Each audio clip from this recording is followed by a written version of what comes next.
Hold up. Hey guys, it is Tristan with Nerdets Newsstand, and we have quite a few new things coming out from DC. Some new outrage bait, basically, and then some leaks of what we can expect from DC Comics in the future. I will make sure before I go into the leaks, which I will cover last, that I give you a fair warning. If you don't want any spoilers, then make sure you click away when I give that warning. But before then, we do have some news. And some of it is pretty basic, and some of it I have a feeling will be picked up by bigger channels. But first off, we have a new look at the new Joker when it comes to Gotham Future State. Now, Gotham Future State has been written by Joshua Williamson, and I would say for me, it is mediocre. It is not my favorite title, but it's also not one of the worst. I think my biggest drawback from this title was simply that it was all in black and white. I don't read manga for a reason, and I wasn't a big fan of this idea. Now, I did get used to it, but even so, I haven't been greatly enjoying this just because it feels like I don't know where it lands. I'm not sure. Obviously, it happens in the future, but it just feels like such a standalone title to be an ongoing. So this is meh to me, right? It's all right. It's all right. And then we also have a new YA novel that is coming out. And what is so weird about this one to me is that this YA novel is from Frank Miller. Now, Frank Miller, you cannot deny that he is a huge legend in DC Comics, in comics in general. But lately his work hasn't been my favorite. Lately his work hasn't even been that something that I would greatly love. It's just been not for me. We'll say that. It's been not for me. But this is cute. It's bringing back Carrie Kelly. The artwork is adorable. And if you're going to give a YA novel, I think this is a lot smarter than stuff they've done in the past, like Gotham High and I Am Not Starfire, and You Brought Me the Ocean. Well, that one wasn't too bad.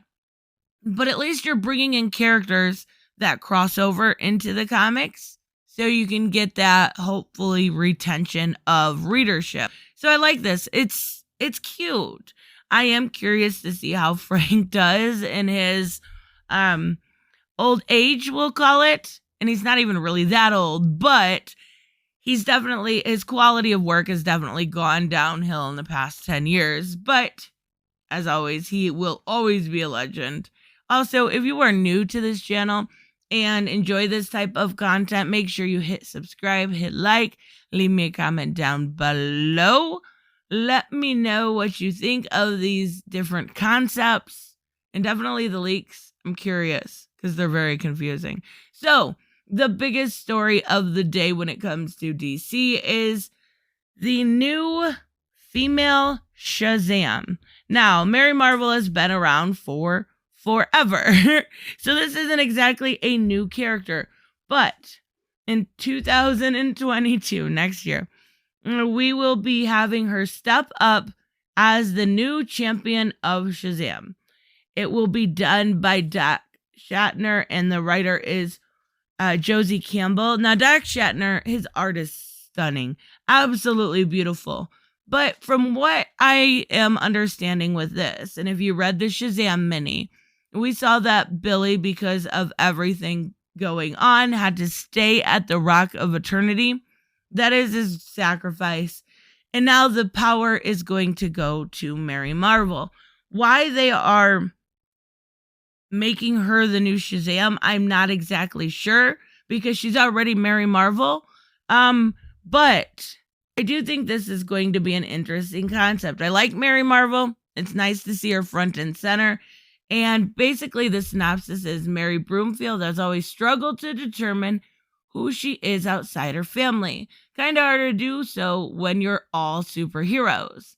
Now, after Billy Batson's heroic sacrifice, the power of Shazam has vanished, and she's left powerless.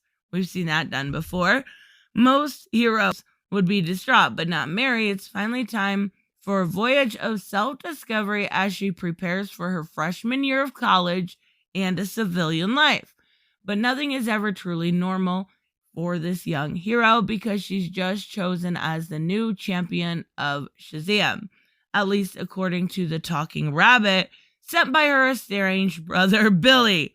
Will she embrace the power, or will it die alongside the world's hope of survival against the mysterious magical forces awaiting to take control? All right, I can see this. I think this is a pretty organic way to give her the power of Shazam or be the champion of Shazam with Billy gone. It makes sense. I would think she would definitely be next in line. So the writer on this, Josie Campbell, has written She-Ra and stuff before, Princess of Power, Future State Green Lantern #2.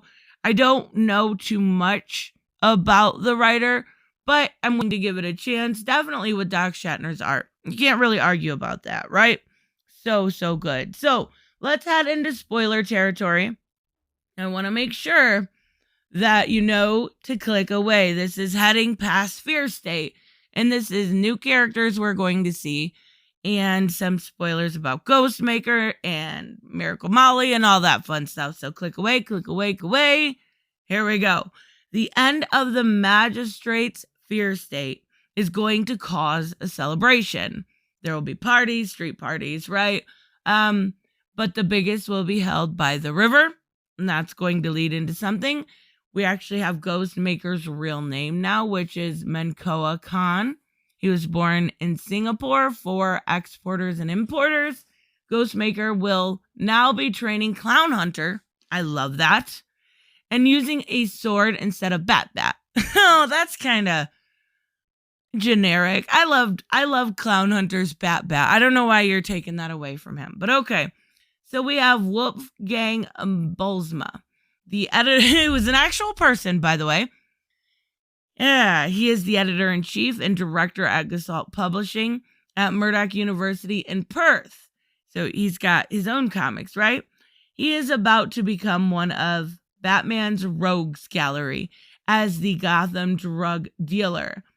I'm assuming it has to do with his connection to Tom Taylor, and I'm assuming this will probably be happening in the Nightwing book.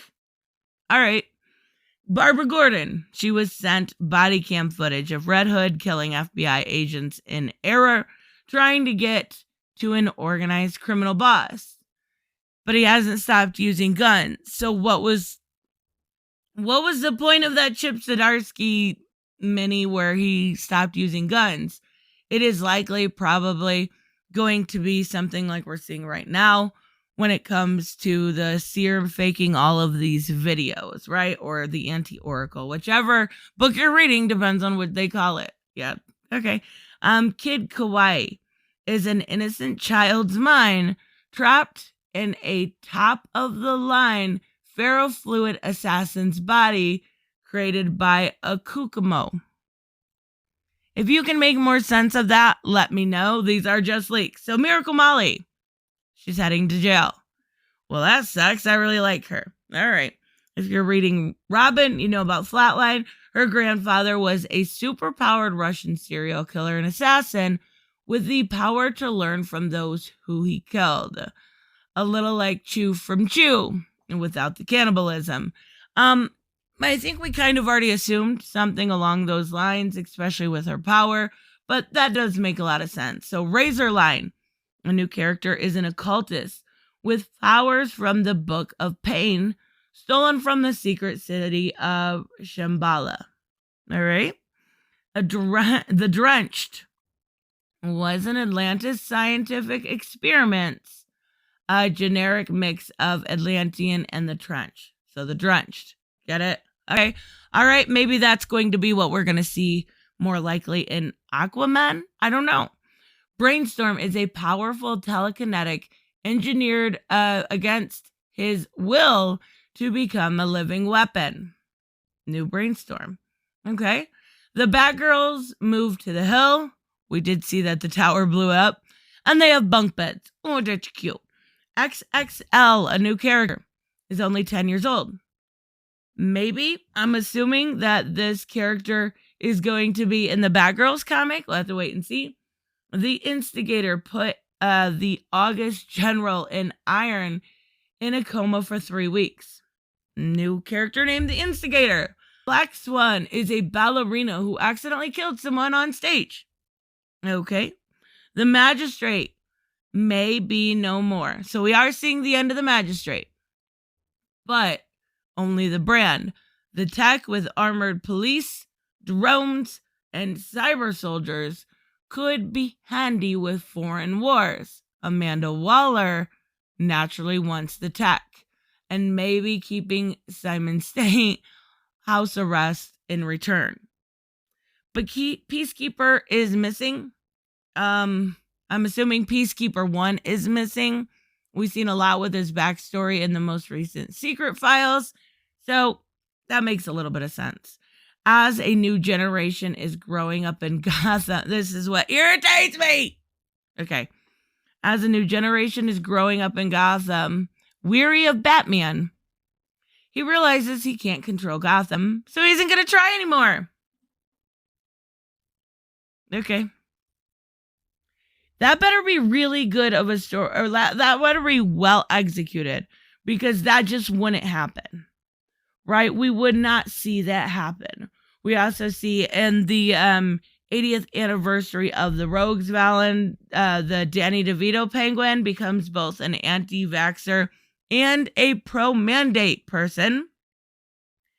Tweedledee and Tweedledum will be coming back. They did in the most recent Urban Legends. And we also see Dr. Chase and Dr. Chase Meridian from the Batman movie. There is a lot coming quickly, and not a lot of it makes sense. A lot of it's going to do with Poison Ivy. There is, or rather, the Poison Ivies, right? The multiple Poison Ivies.